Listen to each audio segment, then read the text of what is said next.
Frank Razan Pereira.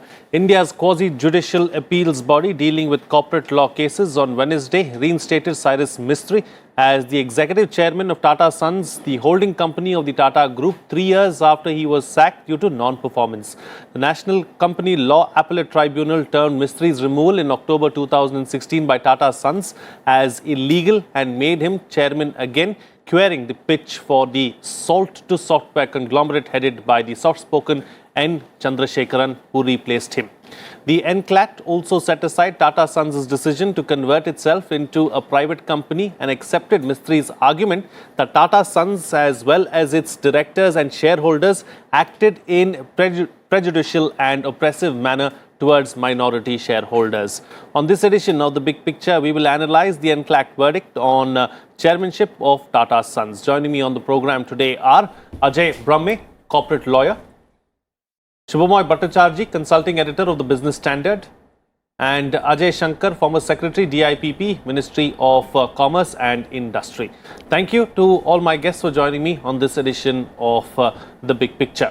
All right, let me first begin the program with you, Shubhamoy. So let's try and understand and analyze what is the crux of the issue really. This entire court case actually started with the NCLT, the National Companies Law Tribunal.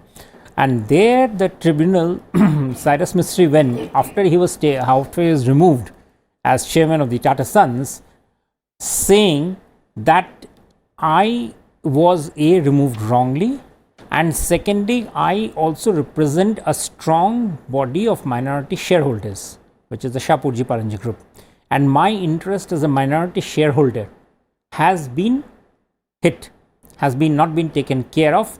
And so, therefore, I am looking for redress. These were the two issues that they took it on to. The NCLT shot it down, among many other things. Now, in the 3-year battle, one of the issues that did come up was that whether Cyrus's has the right to go back if he wins the court case as the chairman of the group. That was an important point. But the Cyrus's team also agreed that that was not a remedy that they were looking for. And therefore, the point was, what is it therefore that they were looking for? The NCLT, the Appellate Tribunal, which took up the case after it was shut down by NCLT, has agreed that Cyrus should be reinstated as the chairman of the group. Now, this is a remedy which he had not even asked for, yet it has been offered. And it has been offered, this is the first point, that at a time when he has not only moved 3 years away from the group, but the group itself, the constitution of the boards of all the groups, of all the group companies have also considerably changed. So, essentially, the court is trying to reverse the 3 years of development in the Tata Group, including the fact that the Tata Group also had moved its Tata Trust, which holds about 66% of the shareholding of the Tata Group, from a public listed company to a private listed company, and said even that move is not correct, is not kosher. And that also has been asked to be rolled back. So, there are two things that the court has done. The one part, which is the issue about rollback of the Tata Sons removal from a public listed to private company, privately held company. Now, that is something which can be, the Supreme Court may or may not, that's an issue that is a debatable one. But more difficult is the fact that the court has given a relief which the party had not asked for. Right.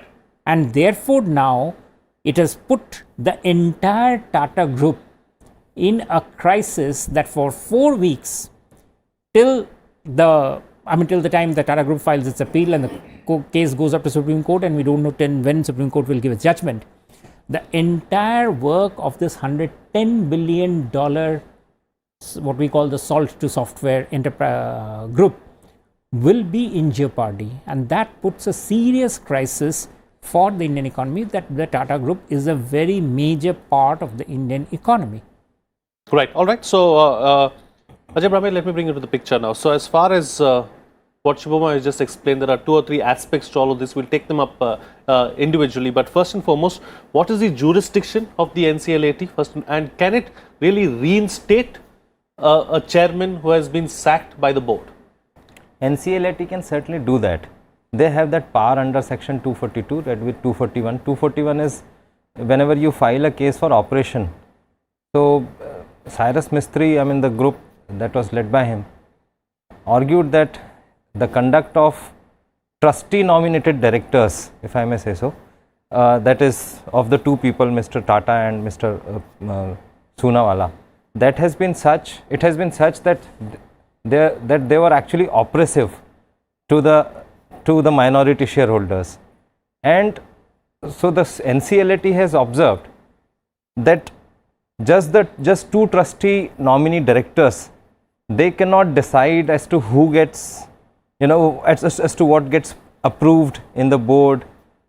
So, and when coming to the power or the jurisdiction of NCLAT in fact also has a power to in fact order winding up in case it really shows that the company has not been doing, I mean the functioning has not been as required and as is required under the law. So NCLAT certainly has that power, and that's what has been exercised in my opinion. Now coming to whether the relief that was asked for by Mr. Mistry, whether he should have been reinstated or not, that is another question, of course. But then that is a natural fallout of the judgment, because in case you say that appointment, that his removal, hasty removal and sudden removal was illegal, the natural fallout is yes, then you should be reinstated, and rightly so, for I think a smooth transition. That 4 weeks window has been given, of course, because they also have a right to file an appeal.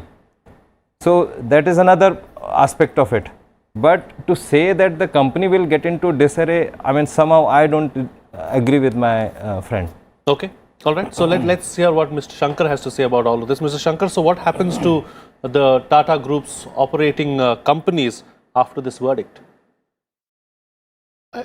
This verdict is very far-reaching in the sense that our largest group, which has such a strong place in the economy, has been given a shock, and share prices have fallen, and certainly in the top management of all the group companies there will be uncertainty, because uncertainty whether Mr. Mistry will come back, whether he will not come back, and if so, certain CEOs, CMDs, whether they will continue, will need to make way.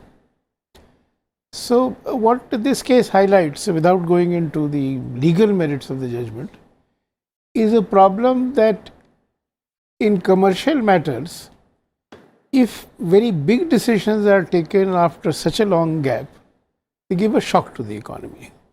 So I would refer to a statement made by a fairly eminent Supreme Court lawyer as to how Supreme Court judgments have partly contributed to the economic problems of the country.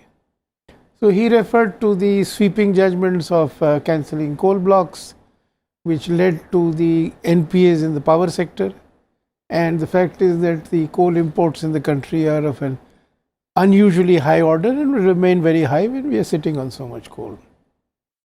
The decision on the telecom case again led to 3 sovereign funds investments into India having to be written off, because they came in on the basis of valid legal licenses, and the policy consequences that have followed is the telecom sector, which is in deep trouble. One major player is saying that he may close down operations, and the NPA problem with the banks could be of the order of 400,000-500,000 crores. So I think this highlights the issue that in the judicial system, when it comes to commercial matters, speed is of the essence.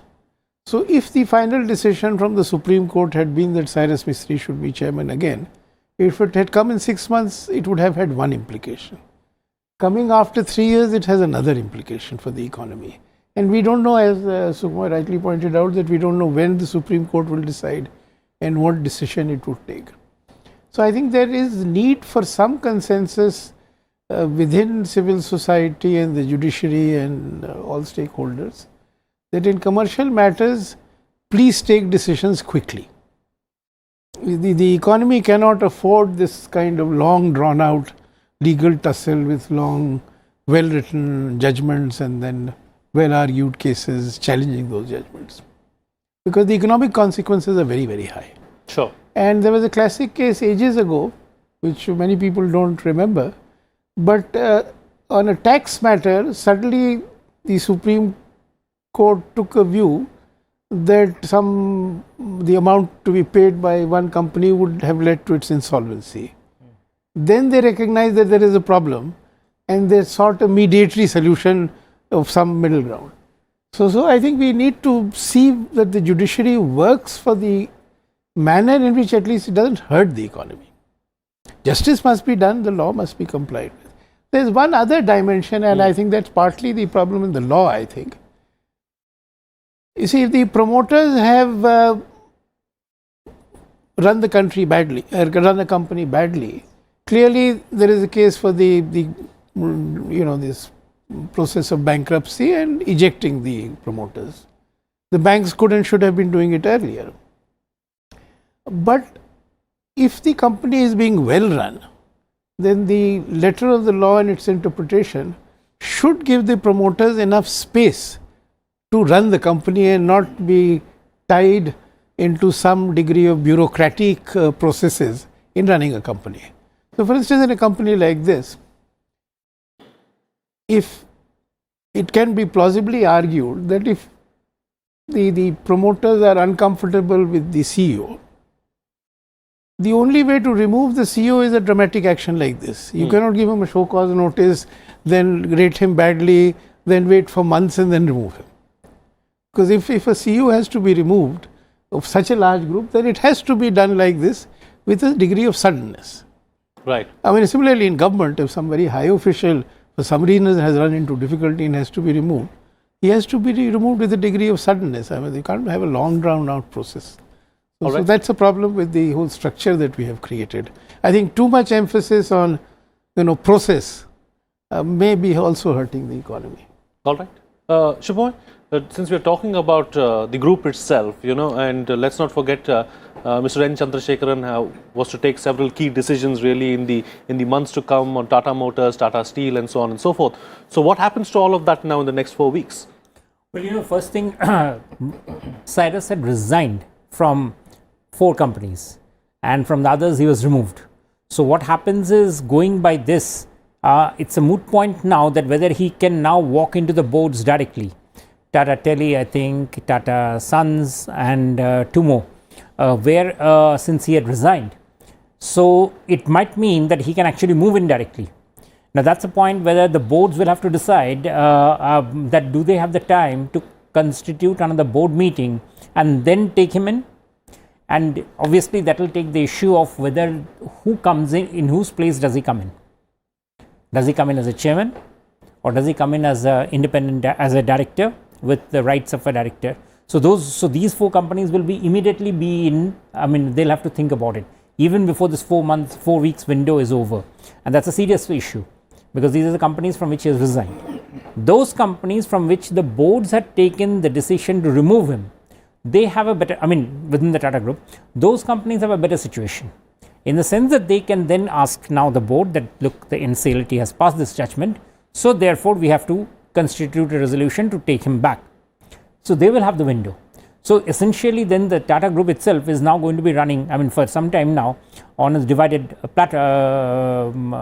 track, that some would have to run fast to accommodate him, and may not be able to get the chance to wait for the decision of the Supreme Court, because he can run for a contempt of court petition if it's not done immediately. And if that is so, then immediately the chairman's position, Mr. Chandrasekaran's position, becomes difficult, because he had replaced him. So there is a very, very major issue coming up. I'm not even getting into the problem of what happens with the Tata Trusts, because Tata Trust by themselves are going through a sweeping change. Right. And there, all the changes have happened after Mr. Cyrus Mistri's departure. In fact, a large part of his departure was linked to the question of how to administer the Tata Trusts.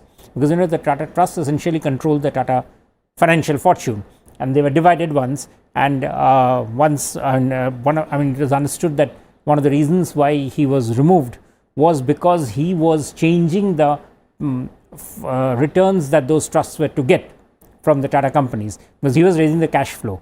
I agree with Ajay about the fact that this point about that whether he had done a good job. He had definitely done a good job. There's no doubt about it. The cash flow in this groups had definitely improved during his time, which is why when he had come in, the shareholding, the markets had started rewarding him. But then 3 years have passed after that. The groups have now moved on to a different path altogether. And in that group, whether now when he comes in, all these questions will arise. So it's actually an extremely difficult position that the Tata Group has run into. Right. And it'll require a considerable amount of unbundling one by one before we see the end of it. So the new year is going to be particularly difficult for the Tata Group now. Okay, all right.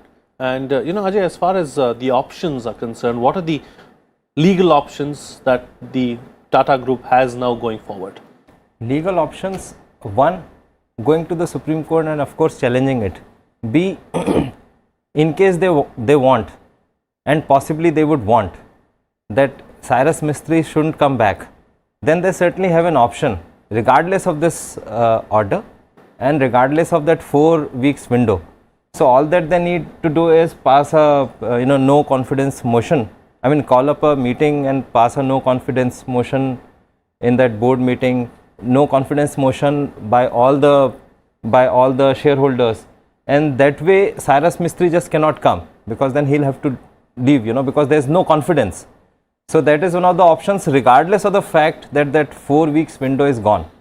And assuming for a moment there's no stay by the Supreme Court, assuming for a moment, even in that case, Tata can certainly do this. And I think the lawyers of Tata must be actually contemplating this action only. Now coming back to it, when you say that, see this, if one were to look at this judgment in entirety, the judgment is more about procedural propriety or impropriety rather. Because now having said that, if they were to once again do the removal, if I may say so, or this passing of no confidence motion in the proper way, in a proper manner, without taking a hasty or such decisions, then Mistry actually cannot come back. That is certainly one of the ways.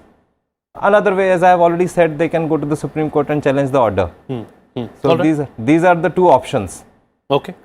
So Mr. Shankar, does all of this really, and the verdict itself at the end by the NCLAT, open the Pandora's box once again as far as governance in the corporate sector is concerned in our country? First of all, I'd also like to add a comment to what the previous panelist has said. I mean, I think Mr. Cyrus Mistry would be well advised to claim moral victory, pursue the restructuring of the Tata Trusts, where his commercial interests are at stake, and take the moral high ground saying that I have won a moral victory, I have no desire to head the Tata Group. I mean, he would end on a high note, and he can pursue his legal battle about the management of the Tata Trusts, where he has a huge stake as a part of the contributors to the trust. Because otherwise we have this long battle in the Supreme Court, because I don't see the Tata Group accepting the judgment without challenging in the Supreme Court. Now, when the Supreme Court will decide, how long it will take, who knows.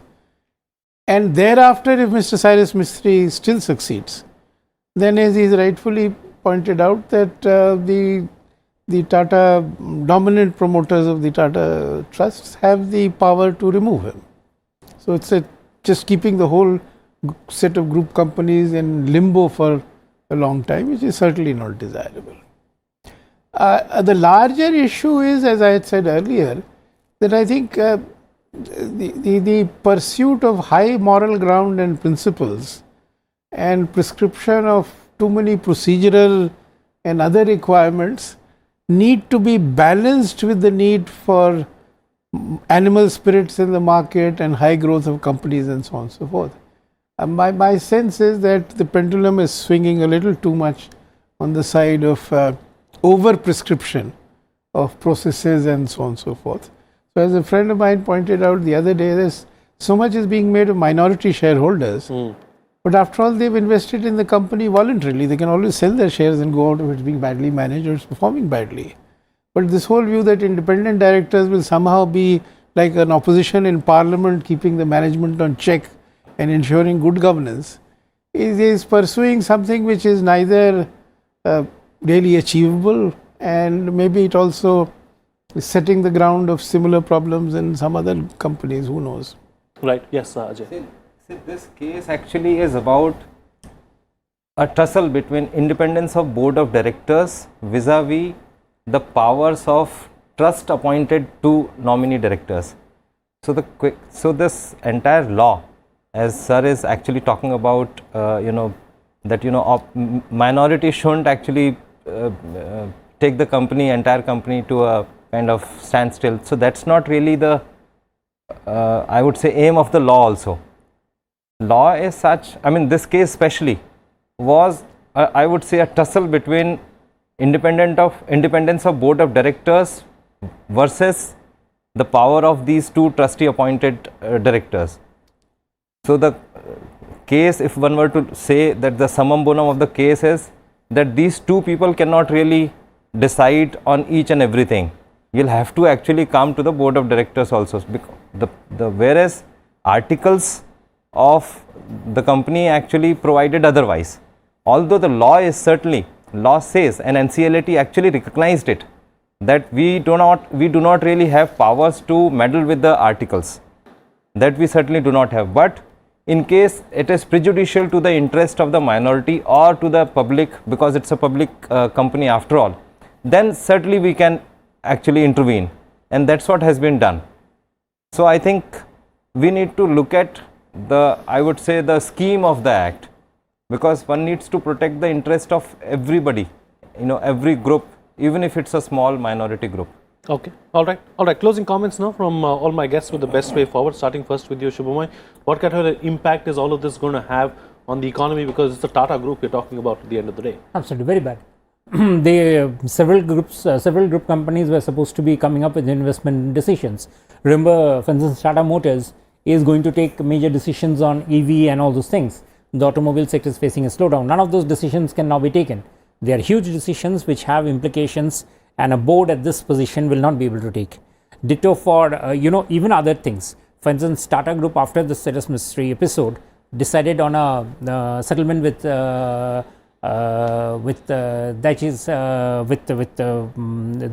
selling out the shareholding in Tata Tele. It's something that can be again reopened, that whether they have the right to do it on. If Mr. Mistry wants, he can definitely drag them into it. So you know what, the point is that Mr. Mistry's term was going to end in 6 months after the court judgment, in 2016. As he's saying that he can decide to take a moral ground, but then if he decides, and he says that, look, I can actually deliver better value. At the end of the day also has deep pockets, so they can have a long drawn battle with the Tata Group. And remember, Mr. Tata, Ratan Tata, is 82. His birthday comes a few days very soon, I think in December.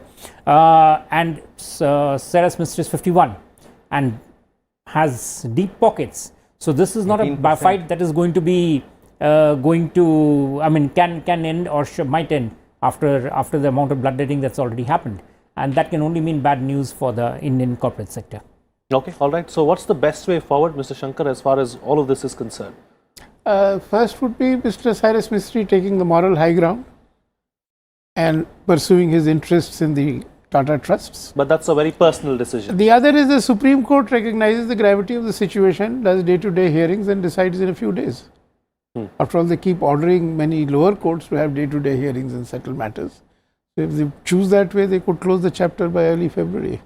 Okay, all right. Do you see the government stepping in at some point in time? Government shouldn't. Why should government? No, but the government will have to, because the ROC will have to now take cognizance. This is an NCLAT decision. So the ROC and others will have to take a decision, and they will have to pass orders. And that's a further round of complications that will be coming in, which will have to be then unrolled or sort of re-emphasized after the Supreme Court thing. So the government willy-nilly is not a party, but will have to take consequent decisions based on what the NSLAT my has said. view would be that the ROC etc. should act in accordance to the court orders, but a policy decision within government I think would not be advisable. on this Sure, issue. sure. All right, and Ajay, close the show for us with your concluding remark on the best way forward.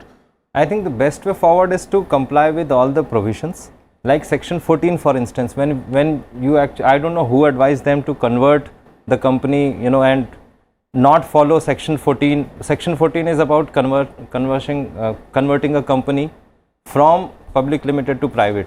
This is just one of the instances. While the dispute is pending, I don't know who advised them to take such steps. So I think they should follow this the letters of the law and follow the procedure properly.